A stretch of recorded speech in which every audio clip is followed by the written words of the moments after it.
What's up, guys? Welcome back to our channel. It's Roosevelt here. So today we are working on a 2005 Subaru STI, and then we're going to be replacing the timing belt. I'm going to show you guys what step to take off and what to do and how to set the timing belt. And then hopefully this video helps out for whoever is doing it. And then subscribe to our channel. Alright guys, so what we're going to do is we're going to pull off this snorkel here, and then practically just start taking off the belt, drain the radiator, and then pop this hose, get it out of the way, and then I'm going to see if my tool will break the crank, and I'll show you what tools I'm going to break it with.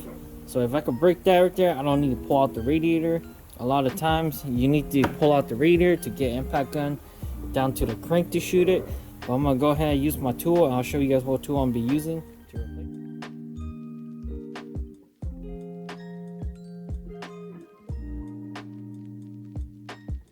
Okay guys, so what you guys gonna need to do is loosen up the tensioner for the alternator. So there's gonna be one 12 mil here and a 112 mil up here.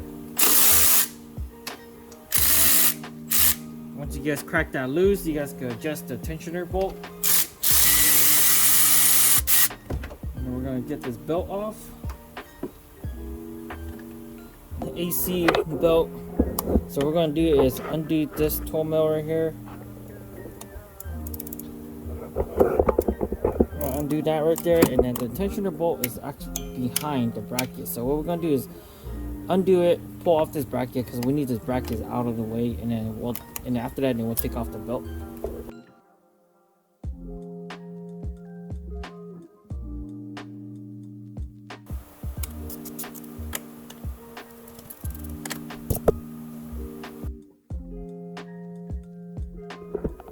Alright guys, so next step we're going to do is we're going to pop off this radiator hose and get it out of the way.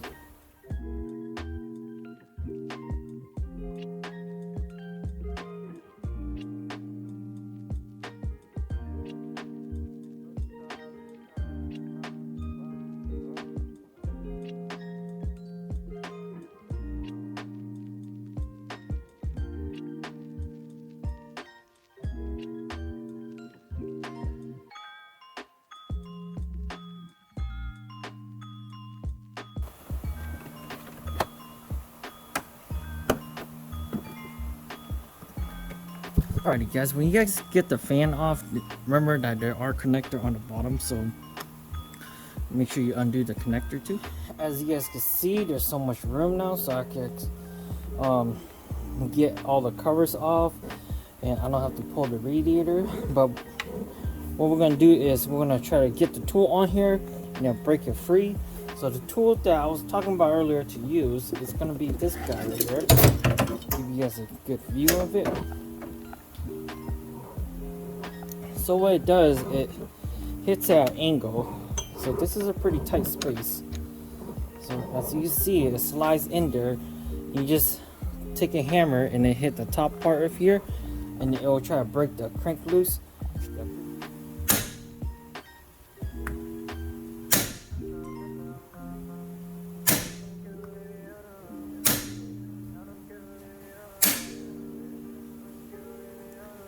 As you guys can see, it's free now. So definitely let me know in the comment what you guys think about this tool, when you guys buy it. It doesn't work all the time, but it does work. So most of the time, once you break it free the first time, the second time you do the time belt, it is easy to replace.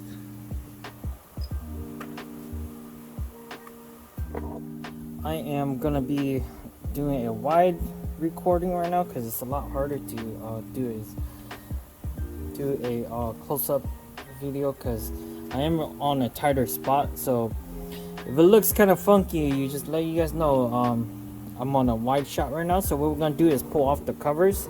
So we're gonna pull off both side covers, and then you're gonna take off the middle cover. Alrighty guys, so we got the right side cover off. So it's only 3 bolts. Alright, and then the left side over here has 4 bolts. As you can see.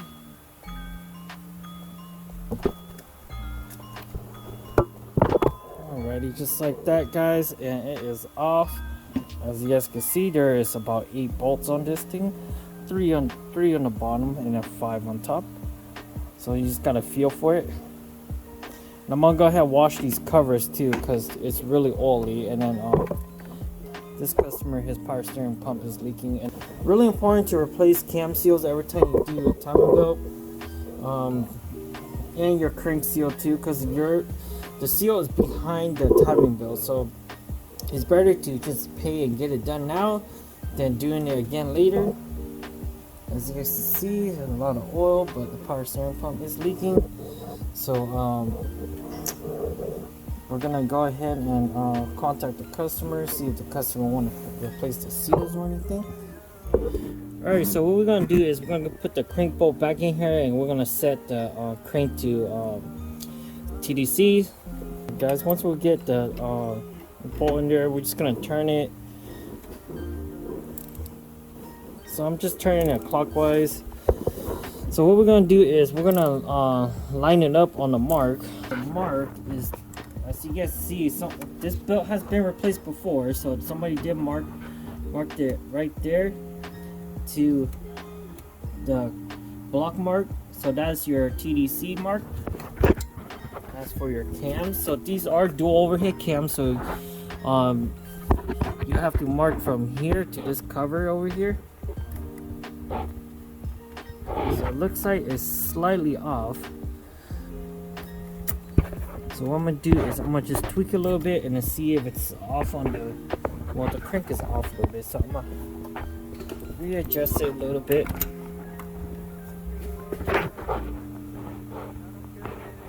Okay, so that looks a lot better. So as you guys can see, the cam is marked to that mark, and you guys look down below, you see a double line right here will match onto a double line right there. And then you'll go to this side over here. Similar setup. It's hard. It's a little bit more tucked in, but you see the 2 lines to the 2 lines. So see that, and that's marked. And then you'll just go from the top cam over here, and then as you see the little mark right there, this mark right here, line up to the cover mark right here. Alright guys, so after we get it all lined up, what we're gonna do is we're gonna go ahead and undo the tensioner. So it's gonna be a 14mm right here. We're gonna undo that right there. The tensioner is just gonna flop off, and then the belt's gonna loosen up, and we're gonna pull off the belt.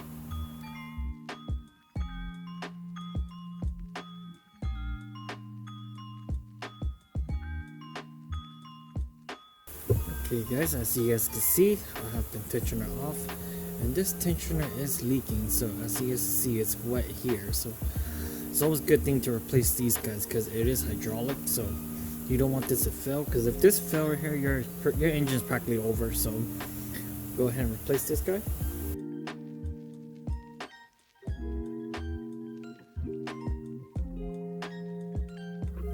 And then these overhead cams are here. They do run these little guides are here, so it does hold down it doesn't technically hold down the belts, but what it does, it leaves like a little slot just for enough for the belt to go around. But so you're gonna have to undo these guys and that so you'll be able to pop off the belt completely. So once you get those loosened up, you do have to loosen up the guide for the crank too. So this thing is a holder for the belt.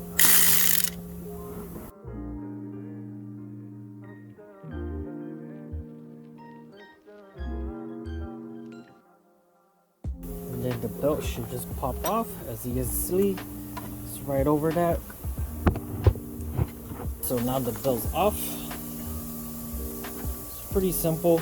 Now I am using the Eisen kit. So this Eisen kit is practically what the OE manufacturer uses.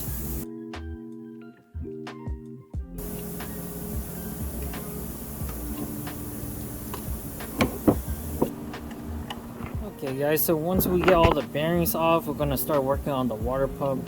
But then before I do anything on the water pump, I am gonna pop off the cam gear. So this cam gear does use a tool to hold it down in place. So this one requires you to use this guy right here. As you can see, give you guys a part number.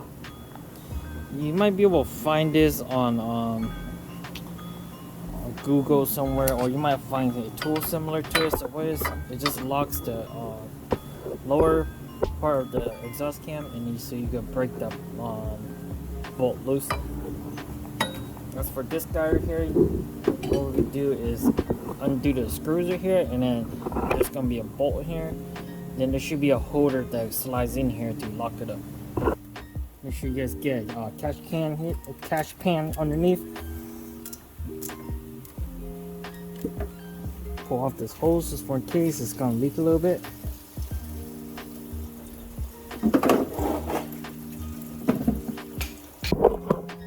I'll pull off this bracket. It's only 3 bolts. I'm gonna take it out, pull this cover, and then get the water pump off.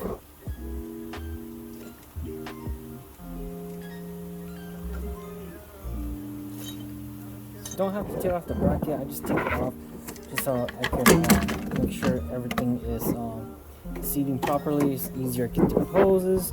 You can go from the bottom and do it too, but it's easier to just pull off the cover. But it's really up to you. You guys don't have to do it this way. Honestly, you can just try to reach from below and fight it, get it off, and pop off this hose too. And then and after that water pump comes off, make sure you clean the surface of the gasket down here below. This metal gasket come off. You see how it's black down here? Make sure you scrub it with a wire brush. Get all that black off.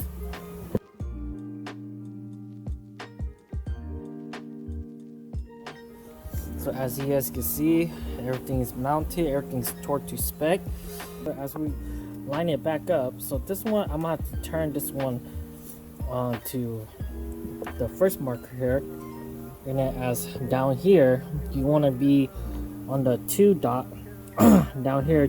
So you guys can see there's 2 dash there, and then there's 2 dash right here. So you want to line it up. So this one's a little bit more trickier, but then you can get this one turned over, but I'm gonna need 2 hands for that. So this side is the same thing. This side's a little bit easier. So the mark's there to this mark right here. And then below, you want to line up as the same thing as the driver's side. So there'll be, I'm gonna turn, you see the 2 mark here, like I showed you before we took it off. And you'll match it to a 2 mark from below down here. Alrighty guys, so what we did was put this one, start from the crank first, work down up. So we're not using the line on the belt because it does not match up that well. So I got my marker here to the cover in the back. As the bottom, there's 2 lines down there. So you got 2 lines there. Get it close enough like that. Once it gets tension, it's gonna line up pretty well. So you can see this marker here too. So like I'm telling you guys, this right here is like okay, it's not off or anything. So because if you look up here, it's dead on with that marker because the belt hasn't tensioned up yet. So once we put the tensioner on and release all the tension on it, it should correct itself. Same thing here, marker there, and then center there, dead on. And then if you look down here, as you guys can see, it's dead on. So you want to take all the tension, pull everything around, up and over. I got a clamp there to hold my belt together, and then around, clamp here, and then keep it loose where the tensioner is. So once we put the tensioner here, it just drops in, and then pull the pin.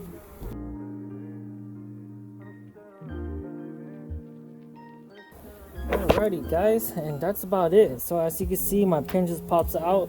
Everything's nice and tension. I'm gonna do a rotation spin on it, reverse the process, and then just put everything back together, how you took it off, and then that's about it. Alrighty guys, so we are about done. The car is running, it's nice and happy right now. We bled the system, checked everything, the car is running good, there's no leaks on it.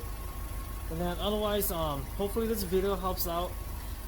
If you guys have any questions or anything like that, leave a comment down below. Don't forget to like, subscribe to our channel too if you guys are new. And then I do answer a lot of comments and any kind of question you guys have and stuff. That I'll help you guys to the best of my knowledge. And then I do work on a lot of different type of vehicles, just not just Japanese. I do Europeans to almost, yeah, pretty much European, Japanese, and all your American cars or anything like that. Definitely comment down below if you guys got any questions and stuff. I'll answer you guys. I'll give you guys some tips or some guidelines to what I do or how you can solve your problem. But until next time, see you guys later.